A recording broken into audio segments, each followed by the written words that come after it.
camarades des peuples d'Afrique, peuple de Côte d'Ivoire, citoyens du monde, chers camarades d'Afrique du Sud, du Nord, de l'Est, de l'Ouest, en passant par le centre, soyez salués en vos rangs, gradés et qualités. Chers camarades, je vous prie ici de partager au maximum cette vidéo, de la mettre partout à travers le monde entier, de la partager autant que fait se peut. Camarades peuple d'Afrique, cette vidéo est très importante parce que on va s'étaler sur la géopolitique. Et moi j'aime beaucoup la géopolitique, vous le savez très bien. Comme l'a dit le président Gbagbo, il dit ne restez pas toujours dans les lectures de nécrologie dans les journaux. Il n'y a pas de nécrologie là. Qui est décédé, qui n'est pas décédé. Il faut aller au-delà de ça et puis regarder à travers le monde entier pour savoir ce qui se passe. Voilà. Partagez au maximum la vidéo, mettez-la partout à travers le monde entier.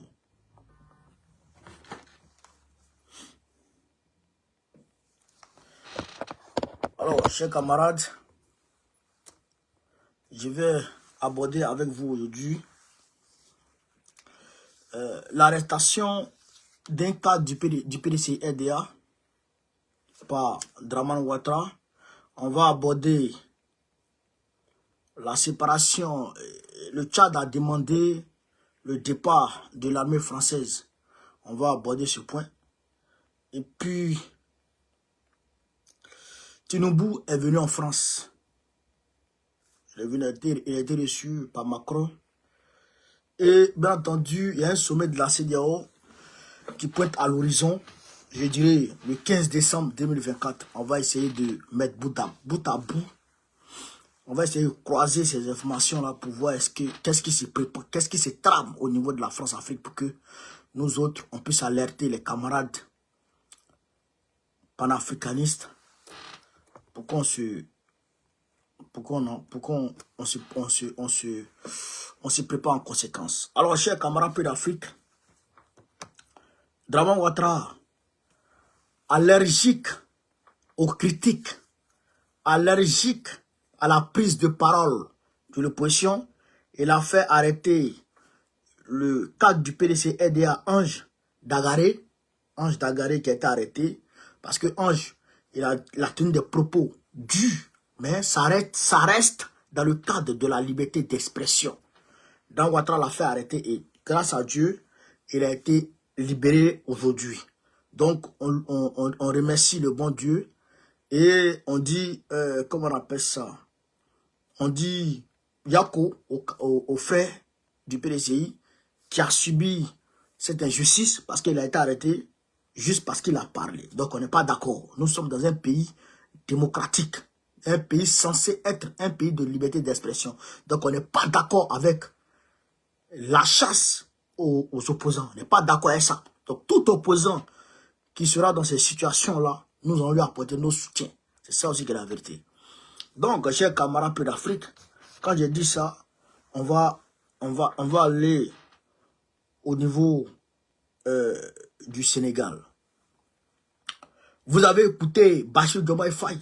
Vous tous, vous l'avez écouté. Pour ceux qui ne l'ont pas encore écouté, je vous fais écouter Bachir Diomaye Faye. Et puis, on va aller petit à petit, chers camarades peu d'Afrique. Je vous demande de faire le maximum de partage pour qu'on puisse comprendre de quoi il s'agit. On est là pour ça aussi. On va écouter ici Bachir Diomaye Faye pour que nul n'en ignore ses propos. On va écouter Bachir Diomaye Faye, chers camarades d'Afrique, on est parti. Écoutez Bachir Diomaye Faye. Il y a toujours aujourd'hui au Sénégal une présence militaire française, environ 350 soldats, des hommes et des femmes, basés sur plusieurs camps, ici même à Dakar. Est-ce que vous êtes favorable à cette présence militaire française dans votre pays?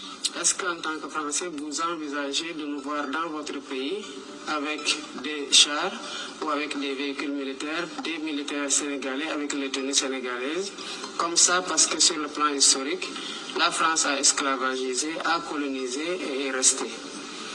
Évidemment, je pense que quand vous inversez un peu les rôles vous concevrez très mal qu'une autre armée, la Chine, la Russie, le Sénégal ou n'importe quel autre pays puisse avoir une base militaire en France. Donc les soldats français doivent partir. Il n'y a pas encore de délai de rigueur par rapport à ça, et si ça doit être fait, ça sera dit aux autorités françaises qui en auront la primeur et suivant les calendriers établis. De manière générale, quel est l'état de la relation entre la France et... Attends, on va aller mollo mollo. Il dit, le journaliste du pose, parce que Diomaye Faye, son affaire là, ça a pris la toile, ça fait le buzz, mais c'est pas clair, c'est pas limpide. Et ça, on n'est pas d'accord avec ça. Diomaye Faye, vous n'êtes pas dans l'opposition, vous avez le pouvoir.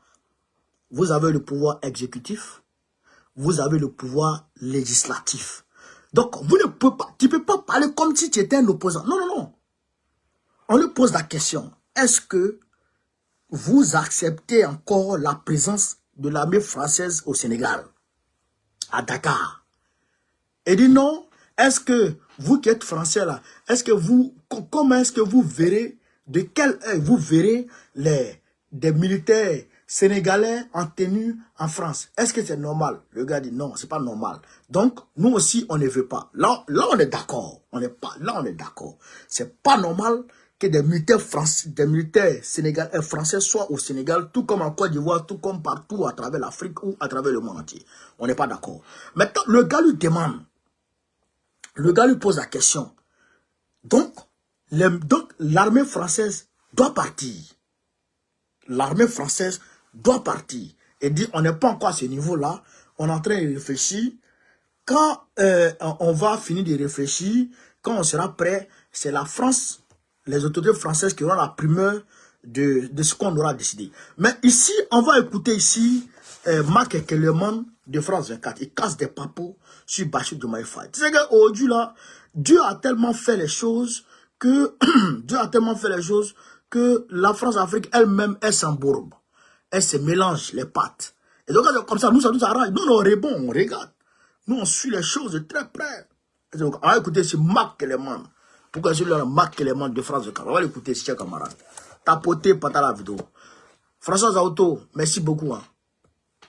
Écoutez. Il y avait une incertitude quant au sort de la base militaire française à Dakar. Il y a le port et l'aéroport, environ 350 hommes. Et on avait entendu deux sons de cloche un petit peu différents du côté de Dakar. Tout d'abord, le Premier ministre, Ousmane Sonko, qui avait déclaré au mois de mai qu'il n'y avait pas de justification à ce que les bases militaires françaises restent de façon durable au Sénégal.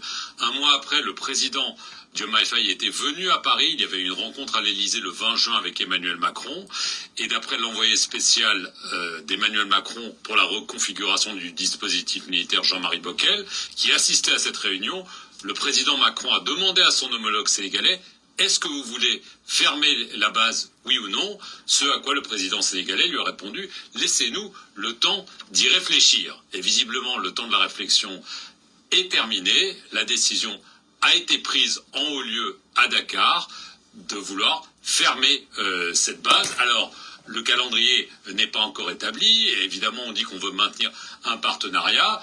Mais du côté de Paris, on espérait quand même pouvoir maintenir cette base, passer de 350 hommes à 100. Dorénavant, il semble que la porte se soit définitivement fermée. Donc, c'est vrai que cette base, qui existe déjà depuis très très longtemps à Dakar, devrait fermer bientôt.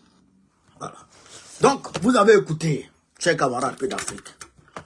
En réalité, en mai 2023, 2024, c'est mai 2024, non?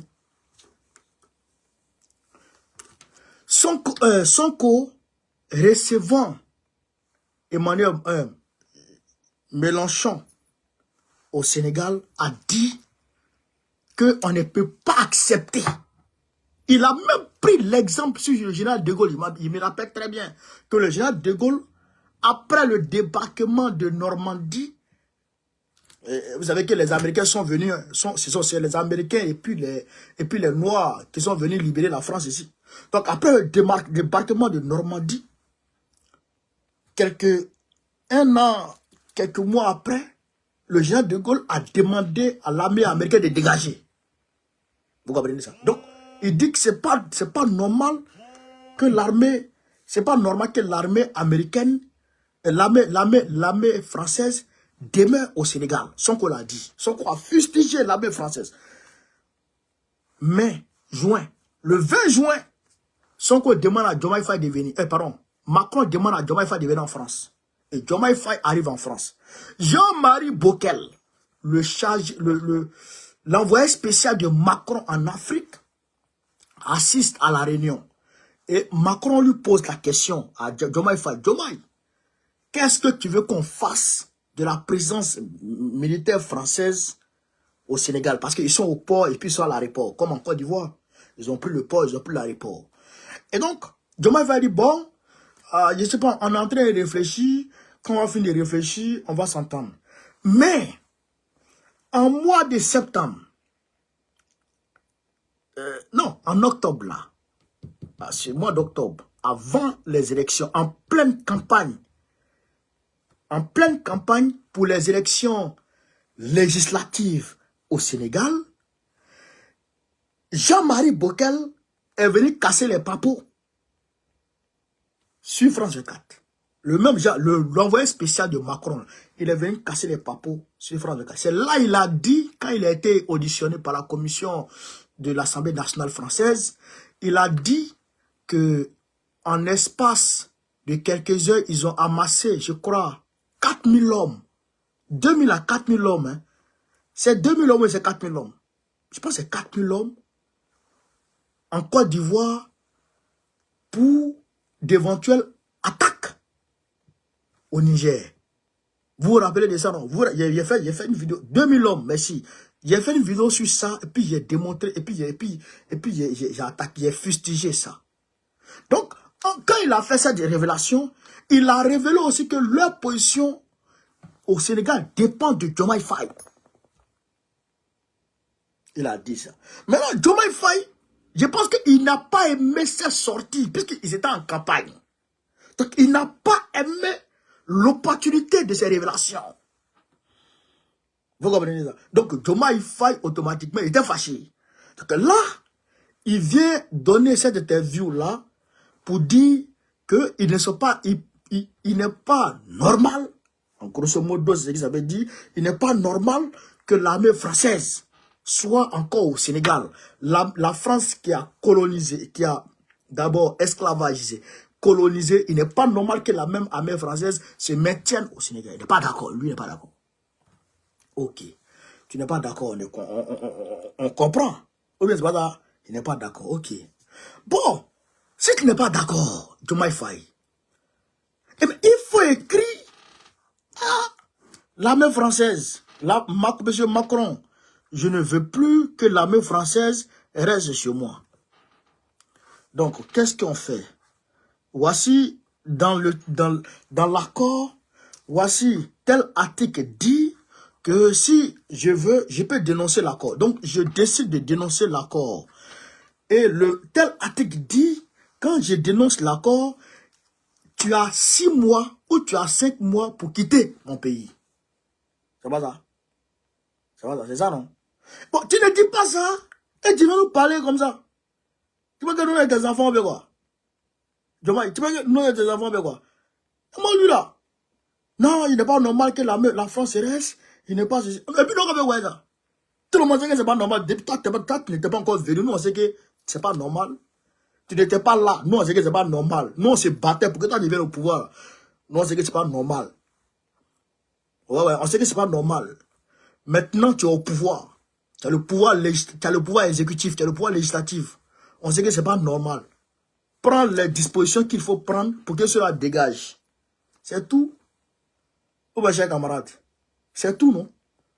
Mais si tu ne fais pas ça, et que tu es en train de nous emmerder avec tes ouré là, nous, on n'a pas ton temps. Nous, on n'a pas ton temps. Non, on n'a pas ton temps. Voici Déby Kaka. Ouais, Déby Kaka. Oui, ouais, Déby Kaka. Au Tchad. Il demande à l'armée française de quitter son pays. Clair et net. il a dit, l'armée française tu quittes mon pays. Il a envoyé correspondance diplomatique. Et puis il a dit à l'armée, il a écrit noir sur blanc. Il a publié au journal officiel. Et puis il a publié partout. C'est clair et net. Mais pourquoi? Qu'est-ce qui s'est passé? Et puis depuis que quelqu'un a pris cette décision, eh bien, chers camarades pays d'Afrique, il faut qu'on décortique. Vous pensez quoi? On décortique. Il faut qu'on décortique ça. Comment? Stéphane Séjourné, le ministre des Affaires étrangères de la France, Stéphane Séjourné au Tchad. Avant-hier. Et hier, je pense qu'aujourd'hui, il est encore là où il est revenu. Stéphane Séjourné. Il était avec son homologue ministre des Affaires étrangères du Tchad. Et ils sont allés se voir. Il est même allé au centre des réfugiés. Au centre des réfugiés. Où il y a la guerre, la putain de merde. Le pays là. Soudanais. Au Tchad. Il est allé là-bas. Et donc, quand il arrive là-bas, il parle avec son homologue. Et il dit qu'il faut que, eh bien, Déby Kaka cède sa place à un civil. Ils sont en train de négocier avec Déby Kaka déjà, pour que Déby Kaka cède sa place déjà à un civil. Mais entre-temps, c'est pas ce que je l'ai dit, hein, il dit il faut un civil à la place. Non, il n'a pas dit ça officiellement, mais officieusement, nous on a reçu le soin. Vous comprenez ça? Mais déjà, quand le Tchad a été attaqué par Boko Haram, où il y a près de 40 militaires tchadiens qui sont tombés, vous vous rappelez? Déby Kaka lui-même est parti au front. Vous vous rappelez de ça? Et Déby Kaka a fustigé le fait que il n'est pas reçu de soutien de la part de la force multinationale qui est au niveau entre le Cameroun, le Niger, le Cameroun, le Tchad, le Nigeria. Force à laquelle les Américains participent. Il n'a pas reçu, et puis les Français sont dedans, les Européens sont dedans. C'est à peu près comme Takuba. Voilà. Donc, lui n'a pas reçu de soutien. Mieux, non seulement il n'a pas reçu de soutien, mais les populations qui sont dans les zones frontalières avec le Cameroun ont informé les policiers, je dirais les militaires dans cette zone, pour dire qu'ils ont vu Boko Haram converger vers le Tchad. Converger vers le Tchad. Et les militaires camerounais se sont assis sur cette information. Ils n'ont pas informé leurs amis tchadiens. Et le Niger a révélé dans son journal officiel que des Français sont allés discuter, ont tenu une réunion avec Boko Haram. Est-ce que vous comprenez ça?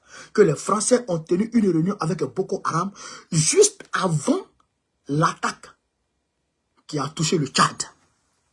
Et les Français et les Nigériens ont demandé au Tchad de se désolidariser de la France. Est-ce que vous comprenez ça? Les Nigériens, que vous voyez ça, les Nigériens, Tchiani, il a demandé à Déby Kaka de se désolidariser de la France, parce que c'est la France qui arme les terreaux de Boko Haram. Mais ce n'est pas la France seule. Les Américains sont dedans. La CIA est dedans. Est-ce que vous comprenez ça? Camarades d'Afrique, ce que je vous dis ici, là, c'est grave, hein? C'est grave, hein? Donc, quand Tchiani a dit ça, Tchiani a envoyé les preuves. Il a envoyé les preuves. Comment les gens là sont rentrés? Comment ils s'appellent? Leur deuxième nom, leur vrai nom, leur famille, d'où ils viennent, qui ils sont. Tiani a tout documenté et l'a donné à Déby Kaka. Voyez ça. Américains comme Français, les agents de la CIA comme les agents de la DGSE. Il a tout documenté puis il a donné à Déby Kaka. Voyez ça. Frère, Déby Kaka voulait discuter. Il voulait discuter. Hier, vous avez vu, il y a un cargo militaire russe qui a atterri sur le tarmac à Niamey, de l'aéroport de Niamey. Frère, vous avez vu les caisses de munitions? Vous avez vu les caisses de munitions? Vous avez les armes qu'ils ont déchargées là-bas, qui ne peuvent pas. Donc, excusez-moi, donc les Russes qui sont au Niger et les Russes qui sont au Tchad, ils sont 129 Russes, ils étaient 129 Russes, mais aujourd'hui, je pense que leur nombre a augmenté au Tchad. Donc, ils ont documenté pour montrer à Déby Kaka en réalité ce qui se passe. Donc, face à l'évidence, face à la réalité, Déby Kaka ne pouvait faire d'autre chose que de demander à l'armée française de quitter. Parce que s'il ne demande pas à l'armée française de quitter, eh bien, les généraux, parce qu'au Tchad, là, il y a près de 100 généraux, hein, les généraux allaient le frapper. Ils allaient le frapper. Parce que, non seulement la France veut un civil à la place de Déby Kaka, mais elle travaille à la déstabilisation de Déby Kaka. Du Tchad. Et vous comprenez ça. Donc, tout le monde sait ça. Tout le monde dans l'entourage de Déby Kaka sait ça. Donc, s'il ne prenait pas ses responsabilités, ils allaient le limer. Ils allaient profiter. Ils allaient profiter de l'attaque qu'il y a eu là. Pour l'allumer. Pour dire qu'il a été incapable de protéger les Tchadiens. Il allait le limer. Souvenez-vous. Qu'est-ce qui a fait partir Roch Kaboré? C'est pas l'attaque de Elima ou quoi là? L'attaque où le capitaine, le colonel Zougrana s'est illustré là. C'est ça qui a fait partir Roch Kaboré. Qu'est-ce qui a fait partir Damiba? C'est pas l'attaque de Gaskindé. Inata, merci. C'est l'attaque de Inata qui a fait partir Roch Kaboré. Qu'est-ce qui a fait partir Damiba? C'est l'attaque de Gaskindé. Donc, c'est ces attaques-là. Qu'est-ce qui a fait partir Ibeka? C'est les attaques barbares qu'il y a eu dans le nord du Mali. Qui a fait partir Ibeka. Je ne dirais même pas, c'est ça qui a fait partir Ibeka. C'est les attaques, c'est la vidéo de Karim, comment on appelle ça? Le fils de Ibeka là. Qui a fait que tous les Maliens sont révoltés. Et ça qui a fait partie Ibeka, tranquillement. Donc, il faut un alibi. Je ne peux pas dire quelqu'un. Donc, ils allaient se saisir de l'alibi, là, pour faire partie de Déby Kaka, pour frapper Déby Kaka. Et puis, ils allaient maintenant faire venir Moussa Faki. C'est Moussa Faki qui est l'homme de la France au Tchad aujourd'hui. Moussa Faki. Et si vous comprenez, c'est Moussa Faki qui est l'homme de la France au Tchad. Alors que, nous, actuellement, là, je préfère tapoter les gars, tapoter, mettre les cœurs. Je préfère, aujourd'hui, notre Déby Kaka clopant, là. Il est ici, il est là, Déby là. Je préfère Déby Kaka clopant, que Moussa Faki. Ouais. Je le dis clairement. Je préfère Déby Kaka clopant, là, que Moussa Faki. Ben, Moussa Faki, là, c'est doi. Moussa Faki, vaut rien. Gros plaisantin. Oui. C'est lui qui est le président de la commission de l'Union africaine. Moussa Faki vaut rien. Un gros plaisantin. Lui, on ne veut pas de lui. Donc, on préfère nos Déby Kaka là. D'autant plus que la Russie est rentrée dans son affaire. D'autant plus qu'il s'arrange à pouvoir faire des exercices militaires conjoints avec l'AES, on préfère Déby Kaka Wore comme ça que Moussa Vaki. Camarades, sur TikTok là, abonnez-vous en haut là, avec le cœur qui est en haut là, abonnez-vous sur ça. Comme ça, dès que je me mets en direct, ça va sonner chez vous comme si c'était WhatsApp. Donc, chers camarades, vous comprenez ça? C'est ce qui a poussé Déby Kaka à demander à la France de dégager. Mais je pense que là aussi, on va poser des réserves.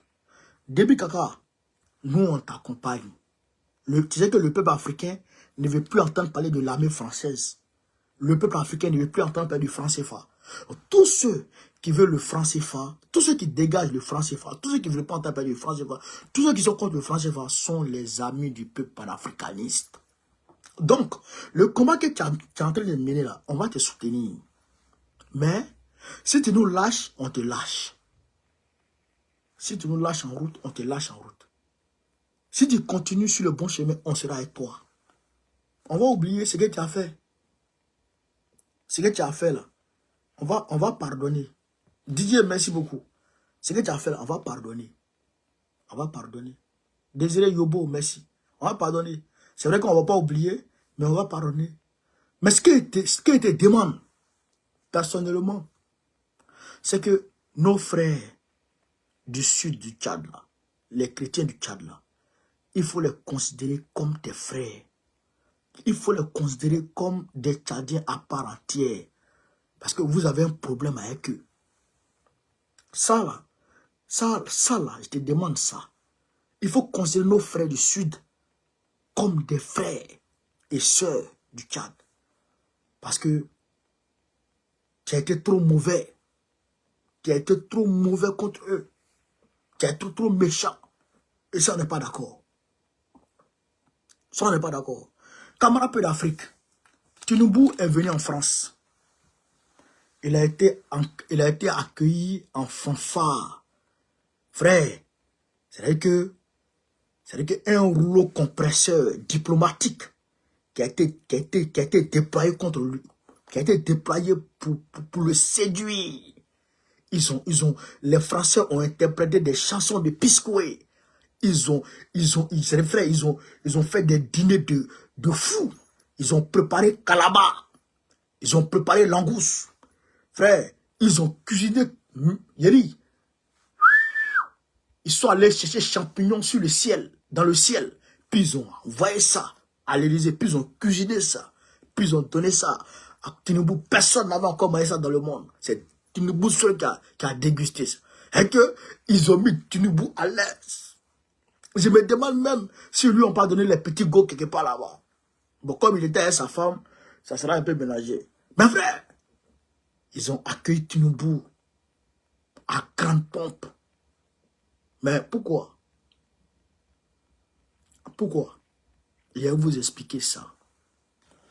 Eh bien, il y a une réunion de la CEDEAO qui va se tenir à Abuja le 15 décembre 2024. Il y a une réunion qui va se tenir à Abuja le 15 décembre. Je ne dirais pas réunion, un sommet ordinaire de la CEDEAO qui va se tenir à Abuja.